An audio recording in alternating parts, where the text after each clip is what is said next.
Channeled message. A controlling man may not fear a woman leaving nearly as much as he fears her becoming unavailable to the system he created around her. She could still be in the room, still answering the phone, still sharing the home, still sharing the responsibilities and memories, etc. Yet something in her has withdrawn from the arrangement. She is no longer rushing to make his behavior make sense. That is usually what he means when he says she has changed. He does not mean she became cruel. He means she stopped editing reality on his behalf. For a long time, she may have carried the emotional cost of his choices without naming it that way. When he became cold, disrespectful, dishonest, controlling, or cruel, she searched for the pain underneath it. She studied his childhood. She considered his stress. She noticed his insecurity. She gave his wounds more attention than she gave her own alarm. Her empathy became part of the structure. She translated what he did into something survivable. She told herself he was overwhelmed when he was contemptuous. She called his anger a trigger when it was being used to intimidate her. She treated his withdrawal as fear of intimacy when it had become a pattern of punishment. She mistook his occasional vulnerability for evidence that he was capable of loving her safely. Understanding why someone harms you does not make the harm harmless. A misogynistic or controlling or narcissistic man often relies on that confusion. He does not need to convince her that he did nothing wrong. He only needs to make his suffering feel more urgent than the impact of what he did. When she raises the issue, he redirects the conversation towards his pain. When she names what happened, he reminds her of what he has been through. When she becomes exhausted, he presents his loneliness as proof that she is abandoning him. When she creates distance, he turns her boundary into a moral failure. Over time, she becomes solely responsible for both sides of the relationship.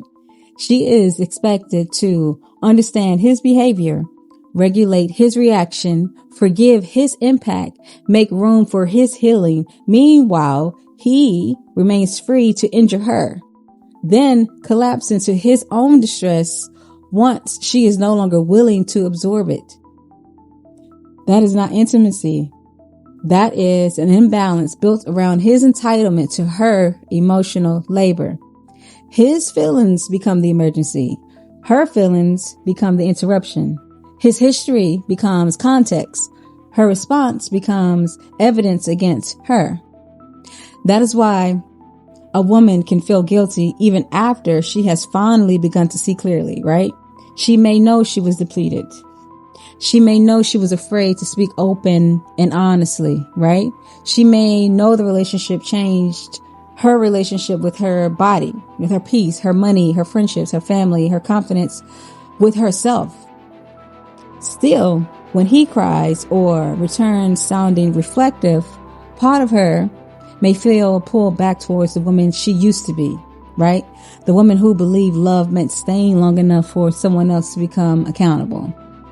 The woman who believed compassion required access. The woman who confused being needed with being cherished. That is where shadow work begins, right? Not with pretending she didn't love him.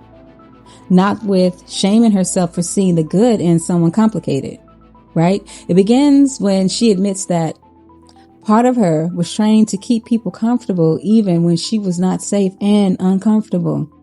A part of her learned to scan the room, manage the mood, lower her needs, call it love, call it being a bigger person. That part of her deserves understanding. It does not deserve to control her adult decisions. So, she can have compassion for the wounded part of him without returning to the place where her wounds were ignored. She can acknowledge that his pain is real without treating it as a reason to remain available. She can grieve who she hoped he will become without volunteering for another cycle with who he has repeatedly chosen to be.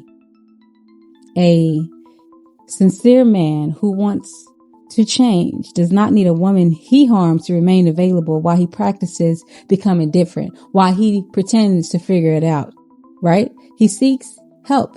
He confronts the pattern. He accepts the consequences, and he understands that access is not proof of forgiveness. Remorse is not measured by how emotional someone becomes when they are losing you. It is measured by what they are willing to repair when keeping you is no longer an option. The man who resents her recovery is not always grieving the relationship. Sometimes he is grieving the collapse of an arrangement that benefited him. An arrangement where his discomfort mattered more than her exhaustion, where his explanations carried more weight than her experience, where her empathy continually reduced the consequences of his behavior. That is why her clarity feels threatening, because clarity ends negotiations that confusion kept alive. Clarity stops asking potential to testify on behalf of reality. Clarity no longer mistakes understanding someone for owing them access. Let him say she changed. She did. She stopped making herself smaller than what she knew. She stopped treating her intuition like hostile evidence. She stopped offering her nervous system as a workplace for somebody else's unresolved wounds. And if the relationship cannot survive her honesty, then honesty was never what was being loved. The relationship did not end when she stopped carrying it. It ended the moment carrying it became her job alone. What died was not love. What died was the illusion that her self-abandonment could save it. And some things deserve to die, especially the versions of ourselves that were taught to disappear so that someone else would never have to change.